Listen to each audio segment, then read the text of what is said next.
This whole thing is a huge nothing burger. This is the third deal that China has done. The other two countries are Pakistan and Brazil. And the reason why is I see like people on Twitter now breathlessly rambling on about de-dollarization and all of this stuff. And I think if any of these people would think from first principles, the first thing that you would know is that the yuan is pegged to the US dollar. And so as long as it's pegged, whether you trade through the US dollar or you don't and you directly go to yuan, you're indexed to the US dollar. And then you use a dollar swap to convert it into the currency you need. So I don't know. I think this is kind of like a lot of folks who don't really know what's going on. The reason why China has had so much dominance as a trading partner, and the reason why China's central bank has the largest amount of foreign US dollar reserves, about $3.5 trillion, is exactly because of the thing that you want to ignore in order to have this highfalutin intellectual conversation. It is pegged to the US dollar.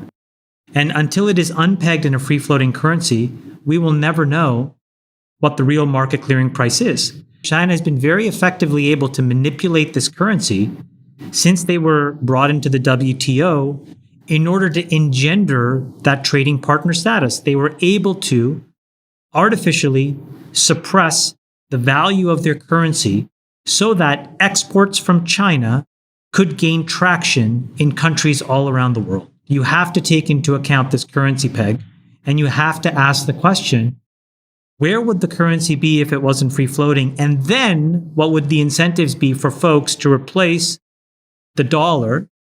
And I think that there's a lot of interesting questions there that are worth asking, but I think you have to be a little bit more intellectually honest to have the discussion. It's not even the dollar standard, right? Like what this deal was is to use this thing called SIPS, and SIPS is the non-dollar competitor to SWIFT.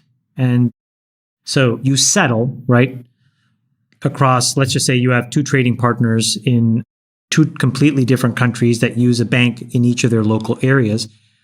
They typically swap to dollars and then they transfer, right, using this backbone of the financial infrastructure called SWIFT. China has built a competitor to it called CIPS, C-I-P-S, and China's been going around and signing folks up. Makes a ton of sense, right? Hey, listen, if we're trading between each other, let's just use that. So I think it's important to not paint this with more of a brush than it should be. I'm not saying that de-dollarization couldn't happen. I just think that everybody tries to take one random data point and conflate it all together to reinforce a Ray Dalio point from a book 3 years ago.